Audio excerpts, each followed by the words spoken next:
जय श्री जगन्नाथ। आज भिडियो रे POD 301 MAOD तार फर्स्ट यूनिट्र किछि संक्षिप्त प्रश्नर संक्षिप्त उत्तर आलोचना करिबा जहाँ मु पूर्व कहिथिली। चलंतु।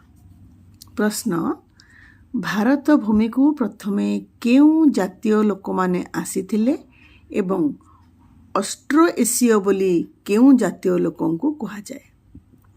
उत्तर, भारत भूमि को प्रथमे निग्रो जातीय लोक माने आफ्रिकारु आरब इराक पथ दे आस्तिले। मुंडा और कोल्ह जातीय लोकों को ऑस्ट्रो एसीय बोली कहा जाए। प्रश्न, भूमध्य सागरीय जाति भारत रे केउ नाम रे परिचित हेले एवं प्राचीन कलिंग सभ्यता केउ सभ्यता द्वारा रुद्धिमंत बोली आलोचक माने मत दियंती? उत्तर, भूमध्य सागरीय जाति भारत रे द्राविड़ भाव रे परिचित हेले प्राचीन कलिंग सभ्यता असुर सभ्यता द्वारा रुद्धिमंत बोली अनेक आलोचक मत प्रदान करिसंती। प्रश्न, बौधायन धर्मसूत्र रे कलिंग देश संपर्क रे कौन उल्लेख रही? उत्तर, बौधायन धर्मसूत्र रे उल्लेख अछि जे कलिंग अति अपवित्र देश, सेठारे पाद पकाइले लोक पापभागी हुए एवं से देशरु फेरिले प्रायश्चित करने पड़ुथिला। प्रश्न, प्राचीन ओडिया साहित्य रे देखा जाउथुवा शून्यवादर मूलदुआ केउ सभ्यतारे रहिथिबा नै आलोचक माने मत प्रदान करंती? उत्तर, प्राचीन ओडिया साहित्यर शून्यवादर भित्ति असुर सभ्यता एवं तत्पूर्वर निषाद सभ्यता सहित संपृक्त बोली आलोचक माने मत दियंती। प्रश्न, ग्रीक भौगोलिक टलेमी और प्लिनिंग विवरणी रे शबर और मुंडा जाति विषय रे कौन सूचना मिले? उत्तर, प्लिनी और टलेमी शबर मानंकु यथाक्रमे सुआरी और सबराई नाम रे नामित करिसंती। टलेमीଙ୍କ अनुसारे गंगा अंचल रे शबर देश जो संबलपुर रु गंजाम रहिथिला जेउठी हीरा मिलुथिला। एहा छडा टलेमी मुरंडाई और प्लिनी मंडेस मुंडा मानकर देशर उल्लेख करिसंती। प्रश्न, श्री जगन्नाथ धर्म रे आर्य और शबर संस्कृतिर मिलन को बुझाइबा पई पुराण और लोककथार केउ दुईटी चरित्रर प्रसंग निया जाइछि? उत्तर, इंद्रदुम्न आर्य और विश्वावसु शबर प्रसंग। प्रश्न, महाभारत अनुसारे दीर्घतमा ऋषिंग औरसरु बलिराजांक पत्नी सुदेंडांक गर्भरु जन्मित पांच पुत्रंक नाम अनुसारे केउ केउ राज्यर नामकरण होइथिला? उत्तर, अंग, बंग, कलिंग, सुहु और पुंड। प्रश्न, महाभारतर कुरुक्षेत्र युद्ध रे कलिंगर सैन्य माने कहार पक्ष ग्रहण करथिले एवं कलिंगर केउ राजा द्रोणंक निर्देश रे युद्ध करथिले? उत्तर, कलिंग सैन्य माने कौरव अर्थात दुर्योधनंक पक्ष ग्रहण करथिले एवं श्रुतायु नामक कलिंग राजा द्रोणंक निर्देश रे युद्ध करथिले।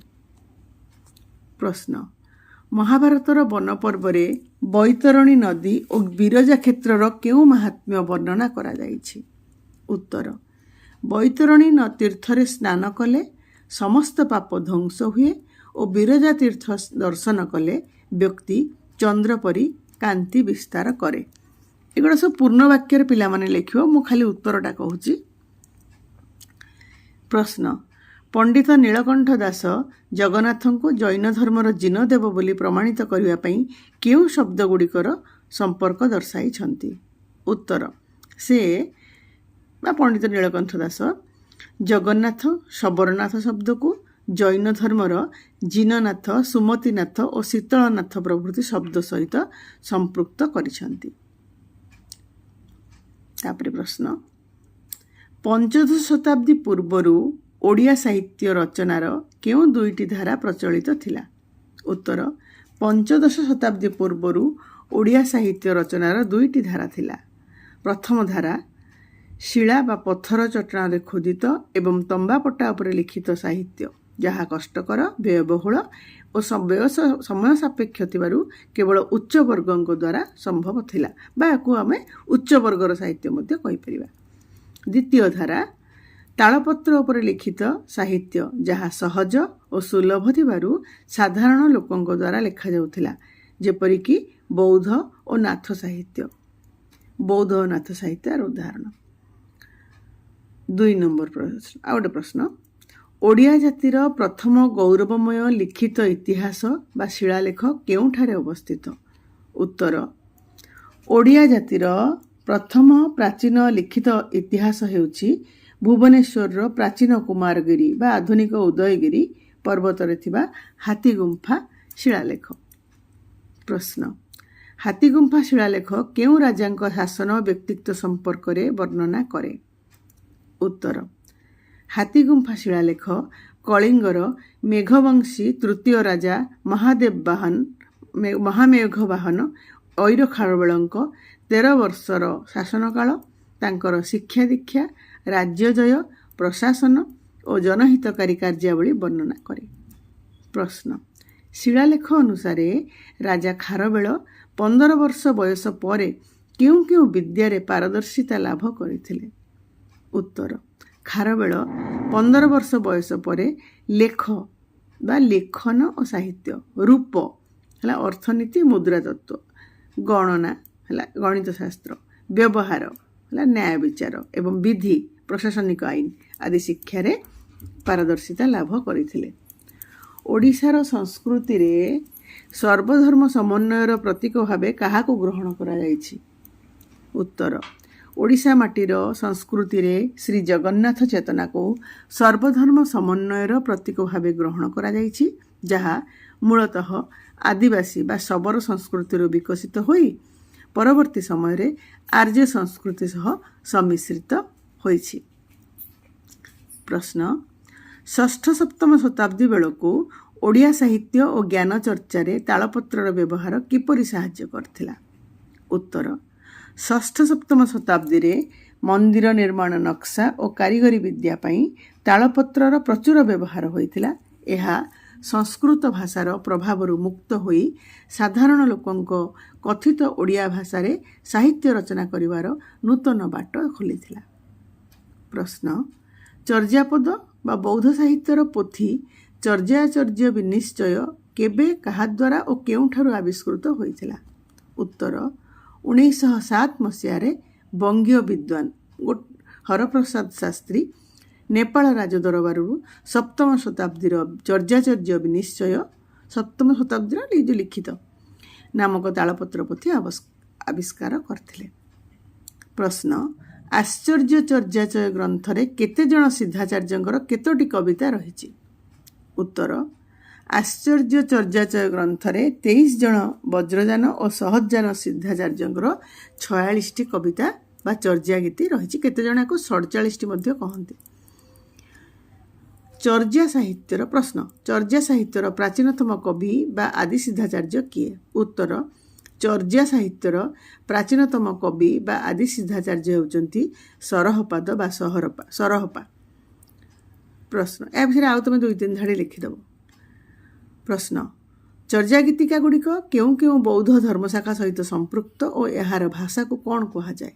ଉତ୍ତର, ଚର୍ଯ୍ୟାଗୀତିକା ଗୁଡ଼ିକ ତାନ୍ତ୍ରିକ ବୌଦ୍ଧ ଧର୍ମର ବଜ୍ରଯାନ ଓ ସହଜଯାନ ଶାଖା ସହିତ ସମ୍ପୃକ୍ତ। ଏହାର ନିଗୂଢ଼ ପାରମାର୍ଥିକ ଅର୍ଥ ବୁଝାଉଥିବା ଭାଷାକୁ ସାନ୍ଧ୍ୟ ଭାଷା କୁହାଯାଏ। ପ୍ରଶ୍ନ, ଚର୍ଯ୍ୟାଗୀତିକାରେ ତତ୍କାଳୀନ ଓଡ଼ିଶାର କେଉଁ ସାମାଜିକ ଜୀବନଚର୍ଯ୍ୟା ଓ ଜାତିପ୍ରଥାର ଚିତ୍ର ଦେଖିବାକୁ ମିଳେ? ଉତ୍ତର, ଚର୍ଯ୍ୟାଗୀତିକାରେ ଶୁଣ୍ଢି, ଡମ, ଶବର ଆଦି ସ୍ୱତନ୍ତ୍ର ଜାତିର ଜୀବନଚର୍ଯ୍ୟା ଦେଖିବାକୁ ମିଳେ। ବିରୂପାପାଦଙ୍କ କବିତାରେ ଶୁଣ୍ଢି ଜାତିର କୌଳିକ ବୃତ୍ତି ମଦ ବିକିବା, କାହ୍ନୁପାଦଙ୍କ କବିତାରେ ଡମ ଜାତି ଗ୍ରାମ ବା ନଗର ଶେଷରେ ବାସ କରିବା ଏବଂ ବାଉଁଶ ପାଛିଆ, ଟୋକେଇ, ଚାଙ୍ଗୁଡ଼ା, କୁଲା ଆଦି ବୁଣିବା। ଶବରପାଦଙ୍କ ଦୋହାରେ ଶବରମାନେ ଉଚ୍ଚ ପର୍ବତରେ ରହିବା, ଗୁଞ୍ଜରମାଳା, ମୟୂର ପିଞ୍ଛ ଓ ବଜ୍ରକୁଣ୍ଡଳ ପିନ୍ଧିବା ଏବଂ କପା ଚାଷ କରିବାର ସ୍ୱଚ୍ଛ ଚିତ୍ର ରହିଛି। ପ୍ରଶ୍ନ, ଭୁସୁକୁପାଦଙ୍କ ଓଡ଼ିଆ କବିତାଟି ଓଡ଼ିଆ ଭାଷାରେ ରଚିତ ବୋଲି କେଉଁ ପ୍ରମାଣରୁ ଜଣାପଡ଼େ? ଉତ୍ତର, ଭୁସୁକୁପାଦଙ୍କ କବିତାରେ ଅନ୍ଧାର ରାତିରେ ମୂଷା ଶୀଘ୍ର ଗାତ କରି ପକାଉଥିବାରୁ ତାକୁ ମାରିଦେବା ପାଇଁ କୁହାଯାଇଛି। ବଙ୍ଗଳା ଭାଷାରେ ମୂଷାକୁ ଇନ୍ଦୁର କୁହାଯାଉଥିବା ବେଳେ ଏଠାରେ ମୂଷା ଶବ୍ଦର ବ୍ୟବହାର ହୋଇଥିବାରୁ ଏହା ଓଡ଼ିଆ ଭାଷାରେ ରଚିତ ବୋଲି ପ୍ରମାଣିତ ହୁଏ। ପ୍ରଶ୍ନ, ଚର୍ଯାପଦରେ ଉଲ୍ଲେଖିତ କଉଡ଼ି ମୂଲ୍ୟ କେଡ଼ି ହିସାବରେ କାରବାର ହେଉଥିବାର ସୂଚନା କେଉଁ ଦୋହାରୁ ମିଳେ? ଉତ୍ତର, ଡୋମ୍ବିମାନଙ୍କ ଦୋହାରେ କଙ୍ଗୋ ଦେଇ ତଲଜା ଓ ପାରିହେବା ପ୍ରସଙ୍ଗରୁ ସେ ସମୟରେ ଓଡ଼ିଶାରେ କଉଡ଼ି ମୂଲ୍ୟ କେଡ଼ି ହିସାବରେ କାରବାର ହେଉଥିବା କଥା ସୂଚିତ ହୁଏ। ପ୍ରଶ୍ନ, ଓଡ଼ିଶାରେ ବୌଦ୍ଧ ଧର୍ମ ଓ ଦର୍ଶନର ବିକାଶ ସମ୍ପର୍କରେ ହୁଏନ୍ସା ଏବଂ ଲାମା ତାରାନାଥଙ୍କ ବିବରଣୀରୁ କ'ଣ ଜଣାପଡ଼େ? ଉତ୍ତର, ହୁଏନ୍ସାଙ୍କ ବିବରଣୀ, ଓଡ଼ିଶାରେ 100 ବୌଦ୍ଧ ବିହାର ଓ 1000 ବୌଦ୍ଧ ଆଚାର୍ଯ୍ୟ ଥିଲେ। ଲାମା ତାରାନାଥଙ୍କ ବିବରଣୀ, କୋରାପୁଟ ଜଗମୁଣ୍ଡା ପାହାଡ଼ ନିକଟସ୍ଥ ବୌଦ୍ଧ ବିହାରର ପ୍ରଧାନ ବୌଦ୍ଧ ଦାର୍ଶନିକ ଆଚାର୍ଯ୍ୟ ଧର୍ମକୀର୍ତ୍ତି ବିଜ୍ଞାନବାଦ ବୌଦ୍ଧ ଦର୍ଶନର ପ୍ରଧାନ ସମର୍ଥକ ଓ ବୌଦ୍ଧ ନ୍ୟାୟର ବଳିଷ୍ଠ ଲେଖକ ଥିଲେ। ପ୍ରଶ୍ନ, ଭାରତୀୟ ନ୍ୟାୟର ପିତା ଭାବରେ କାହାକୁ ସମ୍ମାନିତ କରାଯାଏ ଏବଂ ସେ କେଉଁ ଗ୍ରନ୍ଥ ରଚନା କରିଥିଲେ? ଉତ୍ତର, ବସୁବନ୍ଧୁଙ୍କ ଶିଷ୍ୟ ଦିଗ୍ନାଗାଚାର୍ଯ୍ୟଙ୍କୁ ଭାରତୀୟ ନ୍ୟାୟର ପିତା ଭାବରେ ସମ୍ମାନିତ କରାଯାଏ। ସେ ଘୋରଶୈଳ ବିହାରରେ ଅବସ୍ଥାନ କରୁଥିବା ପ୍ରମାଣ ସମୁଚ୍ଚୟ ଗ୍ରନ୍ଥ ପ୍ରଣୟନ କରିଥିଲେ। ପ୍ରଶ୍ନ, ବୌଦ୍ଧ ତାନ୍ତ୍ରିକମାନେ ସହଜଯାନ ସୂତ୍ରପାତ କାହିଁକି କରିଥିଲେ ଏବଂ ଏହାର ମୂଳ ଉଦ୍ଦେଶ୍ୟ କ'ଣ ଥିଲା? ଉତ୍ତର, ଅଷ୍ଟମ ଓ ନବମ ଶତାବ୍ଦୀରେ ତାନ୍ତ୍ରିକ ବଜ୍ରଯାନର ଦୁର୍ଗତିରୁ ବୌଦ୍ଧ ନିର୍ମାଣ ସାଧନାକୁ ଉଦ୍ଧାର କରିବା ପାଇଁ ଅସଙ୍ଗ ପ୍ରମୁଖ ତାନ୍ତ୍ରିକମାନେ ସହଜଯାନର ସୂତ୍ରପାତ କରିଥିଲେ। ସେମାନଙ୍କର ଉଦ୍ଦେଶ୍ୟ ଥିଲା ମନୁଷ୍ୟର ସବୁଠାରୁ ଶକ୍ତିଶାଳୀ ଯୌନ ପ୍ରବୃତ୍ତିକୁ ଯୋଗାଚାର ଶୃଙ୍ଖଳ ମଧ୍ୟରେ ଉଦ୍ଗତି କରି ନିର୍ବାଣ ସାଧନାରେ ସେହି କାମଶକ୍ତିକୁ ନିୟୋଜିତ କରିବା। ପ୍ରଶ୍ନ, ବଜ୍ରଯାନ ଓ ସହଜଯାନ ମଧ୍ୟରେ ମୁଖ୍ୟ ପାର୍ଥକ୍ୟ କ'ଣ ଥିଲା? ଉତ୍ତର, ବଜ୍ରଯାନ ଏଥିରେ ଦେବଦେବୀ ଉପାସନା ଓ ତାନ୍ତ୍ରିକ ଜଟିଳତା ଉପରେ ଗୁରୁତ୍ୱ ଦିଆଯାଉଥିଲା। ସହଜଯାନ ଏଥିରେ ଦେବଦେବୀ ଉପାସନା, କଷ୍ଟ ସାଧନା, ବ୍ରତ ଉପବାସ ଓ ସ୍ନାନ ଶୌଚ ବିଧି ନିଷିଦ୍ଧ ଥିଲା। ଏହା ଦେହପୂଜା, ସ୍ତ୍ରୀ ଜାତିକୁ ଆଦର ଏବଂ ନିଜ ପିଣ୍ଡରେ ବ୍ରହ୍ମାଣ୍ଡର ଉପଲବ୍ଧି ବା ପିଣ୍ଡ ବ୍ରହ୍ମାଣ୍ଡ ତତ୍ତ୍ୱ ଉପରେ ଗୁରୁତ୍ୱ ଦେଉଥିଲା। ପ୍ରଶ୍ନ, ନାଥ ଶବ୍ଦର ବ୍ୟୁତ୍ପତ୍ତିଗତ ଅର୍ଥଗୁଡ଼ିକ କ'ଣ? ଉତ୍ତର, ନା ହେଲା ଅନାଦି ରୂପ, ଥ ଭୁବନ ଉପରେ ସ୍ଥାପିତ ହେବା ଅର୍ଥାତ୍ ଯାହା ଅନାଦି ଧର୍ମ ଓ ତ୍ରିଭୁବନ ସ୍ଥିତିର କାରଣ। ନା ନାଥ ବକ୍ତା ଯିଏ ମୋକ୍ଷ ପ୍ରଦାନ କରେ। ଥ ଯିଏ ଅଜ୍ଞାନତାକୁ ଦୂର କରେ। ତେବେ ସାଧାରଣ ଅର୍ଥରେ ନାଥର ଅର୍ଥ ସ୍ୱାମୀ ବା ପ୍ରଭୁ। ପ୍ରଶ୍ନ, ବୌଦ୍ଧ ଆଚାର୍ଯ୍ୟମାନଙ୍କ ପାଦ ପଦବୀ ଏବଂ ନାଥଯୋଗୀମାନଙ୍କ ନାଥ ପଦବୀ ବ୍ୟବହାର ମଧ୍ୟରେ କି ତାରତମ୍ୟ ଥିଲା? ଉତ୍ତର, ପାଦ ଯେପରି ଶରୀରର ସମଗ୍ର ଭାର ବହନ କରି ପରିଚାଳିତ କରେ ଶରୀରକୁ, ବୌଦ୍ଧ ଆଚାର୍ଯ୍ୟଗଣ ନିଜକୁ ସମାଜ ରୂପକ ବ୍ୟକ୍ତିର ପାଦ ଭାବେ କଳ୍ପନା କରି ସମାଜର ବିକାଶ ପାଇଁ ତତ୍ତ୍ୱ ପ୍ରଦାନ କରୁଥିଲେ। ନାଥଯୋଗୀମାନେ କେନ୍ଦେରା, ଲାଉତୁମ୍ବା ବାଦ୍ୟ ମାଧ୍ୟମରେ ମତବାଦ ପ୍ରଚାର କରୁଥିଲେ ମଧ୍ୟ ନିଜକୁ ମୋକ୍ଷଦାତା ସମାଜର ନାଥ ବା ମୁଖ୍ୟ ଭାବରେ ବିବେଚନା କରୁଥିଲେ। ଓଡ଼ିଶାର ନାଥଯୋଗୀମାନଙ୍କ ଆଚାର ବ୍ୟବହାର ଏବଂ ମୃତ୍ୟୁ ସଂସ୍କାର ପ୍ରକ୍ରିୟା ଅନ୍ୟ ଅଞ୍ଚଳଠାରୁ କିପରି ଭିନ୍ନ ଥିଲା? ଉତ୍ତର, ଭିକ୍ଷା ଓ ଖାଦ୍ୟ। ଅନ୍ୟ ସ୍ଥାନର ଯୋଗୀମାନେ ନଦିଆ ଖୋଳପା ବ୍ୟବହାର କରୁଥିବା ବେଳେ ଓଡ଼ିଶାର ଯୋଗୀମାନେ ଲାଉତୁମ୍ବା ବ୍ୟବହାର କରୁଥିଲେ ଏବଂ ମାଛ ଖାଉଥିଲେ। ମୃତ୍ୟୁ ସଂସ୍କାର। ସାଧାରଣ ନାଥଯୋଗୀଙ୍କ ଶରୀର ପୋଡ଼ା ଯାଉଥିବା ବେଳେ ସାଧକମାନେ ସମାଧି ନେଉଥିଲେ। ସମାଧି ପୂର୍ବରୁ ଶବକୁ ଯୋଗୀ ବେଶରେ ସଜ୍ଜିତ କରି ଗଦିରେ ବସିଥିବା ନୂତନ ଚେଲାଙ୍କ ଆଦେଶରେ ମୁଖରେ ସାମାନ୍ୟ ଅଗ୍ନିସ୍ପର୍ଶ ଦେଇ ସମାଧି ଦିଆଯାଉଥିଲା। ପ୍ରଶ୍ନ, ସାହିତ୍ୟର ବିଷୟବସ୍ତୁ କିପରି ଦେବ ଉପାସନାରୁ ମାନବବାଦୀ ଆଡ଼କୁ ଗତି କଲା? ଉତ୍ତର, ପ୍ରାରମ୍ଭରେ ସାହିତ୍ୟ କେବଳ ଧର୍ମ, ମତବାଦ ପ୍ରଚାର ଓ ଦେବଦେବୀଙ୍କ ଉପାସନାରେ ସୀମିତ ଥିଲା। ସମୟ ସହିତ ତାଳ ଦେଇ ଏହା ଧାର୍ମିକ ବାତାବରଣରୁ ବାହାରି ମଣିଷର ନିତ୍ୟ ନୈମିତିକ କାର୍ଯ୍ୟକୁଶଳତା, ନୈତିକତା ଓ ଜୀବନ ଧାରଣ ମାନ ଉପରେ କେନ୍ଦ୍ରୀଭୂତ ହେଲା। ଫଳରେ ମାନବ ଜୀବନର ନୀତିଦିନିଆ କାହାଣୀ ସାହିତ୍ୟର ବିଷୟବସ୍ତୁ ପାଲଟିଲା ଏବଂ ସାହିତ୍ୟ ମାନବବାଦୀ ହୋଇଉଠିଲା। ଓଡ଼ିଶାରେ ଭୌମ ଯୁଗରେ କେଉଁ କାରଣରୁ ଏକ ମିଶ୍ରିତ ଧର୍ମନୀତି ସ୍ଥାପନର ଆବଶ୍ୟକତା ଦେଖାଦେଇଥିଲା? ଉତ୍ତର, ଭୌମ ଯୁଗରେ ବିଭିନ୍ନ ଧାର୍ମିକ ସମ୍ପ୍ରଦାୟ ମଧ୍ୟରେ ବିଭେଦ ଦେଖାଦେଇଥିବା ବେଳେ ରାଜପରିବାର ରାଣୀମାନେ ଶୈବ ଉପାସନା ଉପରେ ଗୁରୁତ୍ୱ ଦେଉଥିଲେ। ତେଣୁ ଶୈବ ଧର୍ମକୁ ବଜ୍ରଯାନ ଓ ତାନ୍ତ୍ରିକ ବୌଦ୍ଧ ଧର୍ମର ରୂପାନ୍ତର ଭାବେ ଗ୍ରହଣ କରି ଏକ ମିଶ୍ରିତ ଧର୍ମନୀତି ସ୍ଥାପନ କରାଯାଇଥିଲା। ପ୍ରଶ୍ନ, ସମ୍ବଲକ ବା ସମ୍ବଲପୁର ରାଜା ଇନ୍ଦ୍ରଭୂତି ବୌଦ୍ଧ ଧର୍ମରେ କେଉଁ ନୂତନ ସାଧନା ପଦ୍ଧତି ପ୍ରବର୍ତ୍ତନ କରିଥିଲେ? ଉତ୍ତର, ସପ୍ତମ ଶତାବ୍ଦୀ ବେଳକୁ ଲୋପ ପାଇବାକୁ ଯାଉଥିବା ବୌଦ୍ଧ ଧର୍ମକୁ ଜୀବନ୍ୟାସ ଦେବା ପାଇଁ ରାଜା ଇନ୍ଦ୍ରଭୂତି ତାନ୍ତ୍ରିକ ପଦ୍ଧତି ଦ୍ୱାରା ମହାଯାନ ପନ୍ଥାରେ ସଂସ୍କାର ଆଣି ବଜ୍ରଯାନୀ ବୁଦ୍ଧ ସାଧନା ପ୍ରଚଳନ କରିଥିଲେ। ପ୍ରଶ୍ନ, ସହଜଯାନ ଧର୍ମତତ୍ତ୍ୱର ପ୍ରବକ୍ତା କିଏ ଥିଲେ ଏବଂ ତାଙ୍କର ଇନ୍ଦ୍ରଭୂତିଙ୍କ ଭଗିନୀ ଭଗବତୀ ଲକ୍ଷ୍ମୀଙ୍କରା ଥିଲେ। ତାଙ୍କର ମୂଳ ଆଦର୍ଶ ଥିଲା ଜପ, ତପ, ପୂଜା, ଧ୍ୟାନ ବଦଳରେ ମଣିଷର ଜନ୍ମଗତ ଗୁଣ ଓ ପ୍ରବୃତ୍ତିକୁ ଦମନ ନ କରି ତାହାର ସଂଯୋଗରେ ସିଦ୍ଧିଲାଭ କରିବା ଏବଂ କାୟା ସାଧନା ବା ଦେହ ପୂଜା ଉପରେ ଗୁରୁତ୍ୱ ଦେବା। ପ୍ରଶ୍ନ, ନାଗାର୍ଜୁନଙ୍କ ଶୂନ୍ୟବାଦ ତତ୍ତ୍ୱକୁ ସହଜଯାନୀ ସିଦ୍ଧାଚାର୍ଯ୍ୟମାନେ କିପରି ବ୍ୟାଖ୍ୟା କରିଛନ୍ତି? ଉତ୍ତର, ନାଗାର୍ଜୁନଙ୍କ ମତରେ ଶୂନ୍ୟ ଅବସ୍ଥା ହେଉଛି ଏକ ନିର୍ବିକଳ୍ପ ଅବସ୍ଥା, ଯାହାକୁ ଶୂନ୍ୟ, ଅଶୂନ୍ୟ ବା ଶୂନ୍ୟ ଶୂନ୍ୟ କିଛି କୁହାଯାଇ ପାରିବ ନାହିଁ। ସହଜଯାନୀମାନେ ଏହାକୁ ସହଜ ଆଖ୍ୟା ଦେଇ କହିଲେ ଯେ ସହଜ ଅନିଶ୍ଚିତ ଓ ଅପ୍ରକାଶ୍ୟ, ଏହାକୁ ବ୍ୟାଖ୍ୟା କରାଯାଇପାରିବ ନାହିଁ, କେବଳ ଗୁରୁଙ୍କ ପାଦ ଆଶ୍ରୟ କଲେ ଅନୁଭବ ହିଁ କରିହେବ। ପ୍ରଶ୍ନ, ନାଥଯୋଗୀମାନଙ୍କ ଶରୀରରେ ବିଭୂତି ଧାରଣାର ଆଧ୍ୟାତ୍ମିକ ଓ ସାମାଜିକ ଗୁରୁତ୍ୱ କ'ଣ? ଉତ୍ତର, ନାଥଯୋଗୀମାନଙ୍କ ପାଇଁ ବିଭୂତି ହେଉଛି ବୈରାଗ୍ୟ ଓ ପବିତ୍ରତାର ପ୍ରତୀକ।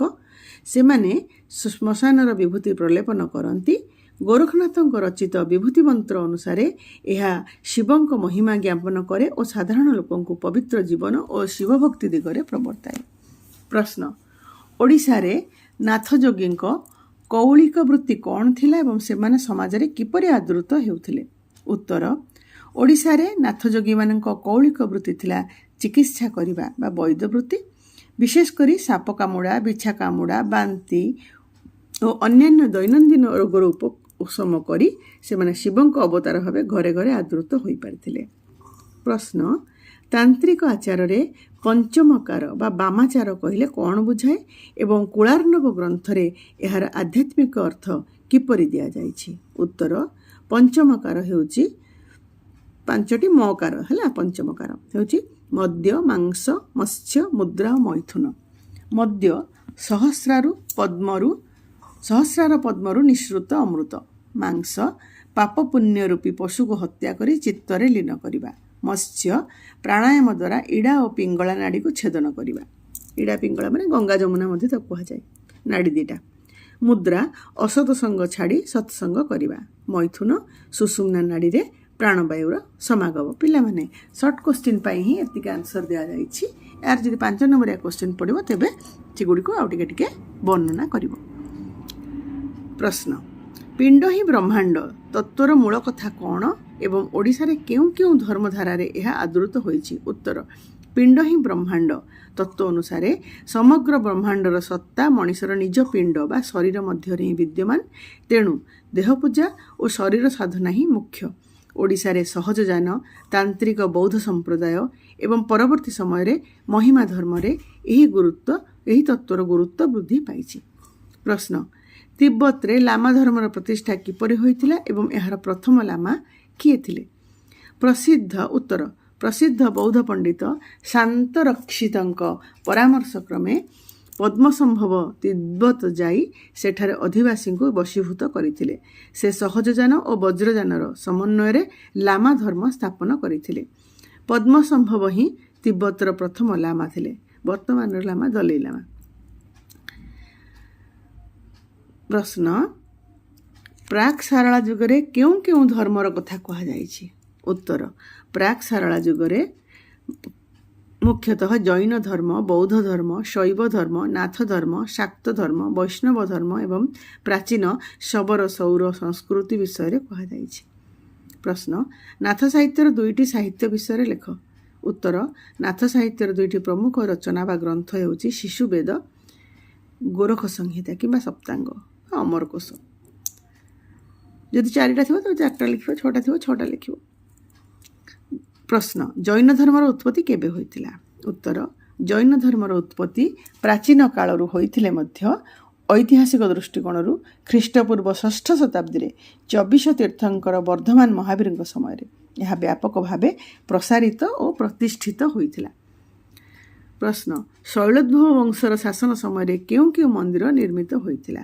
ଉତ୍ତର, ଶୈଳୋଦ୍ଭବ ବଂଶଙ୍କ ଶାସନ କାଳରେ ରାଜବଂଶର ଶାସନ କାଳରେ ଭୁବନେଶ୍ୱରରେ ନିର୍ମିତ କେତେକ ପ୍ରମୁଖ ମନ୍ଦିର ହେଲା ପରଶୁରାମେଶ୍ୱର ମନ୍ଦିର, ଶତ୍ରୁଘ୍ନେଶ୍ୱର ମନ୍ଦିର ସମୂହ ଯେମିତିକି ଲକ୍ଷ୍ମଣେଶ୍ୱର, ଭରଦେଶ୍ୱର, ଶତ୍ରୁପ୍ତେଶ୍ୱର, ସ୍ୱର୍ଣ୍ଣଜାଲେଶ୍ୱର ମନ୍ଦିର।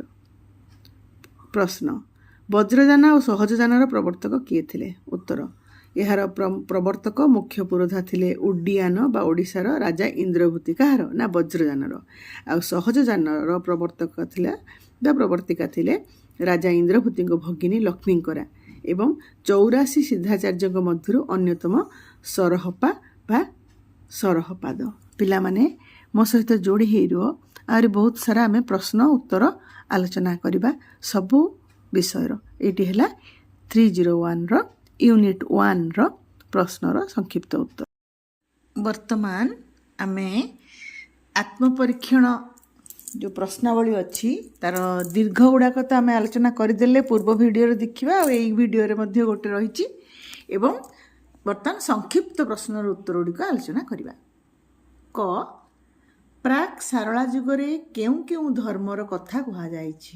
ଉତ୍ତର, ପ୍ରାକ୍ ସାରଳା ଯୁଗରେ ମୁଖ୍ୟତଃ ଜୈନ ଧର୍ମ, ବୌଦ୍ଧ ଧର୍ମ, ଶୈବ ଧର୍ମ, ନାଥ ଧର୍ମ, ଶାକ୍ତ ଧର୍ମ, ବୈଷ୍ଣବ ଧର୍ମ ଏବଂ ପ୍ରାଚୀନ ଶବର ବା ସୌର ସଂସ୍କୃତି ବିଷୟରେ କୁହାଯାଇଛି।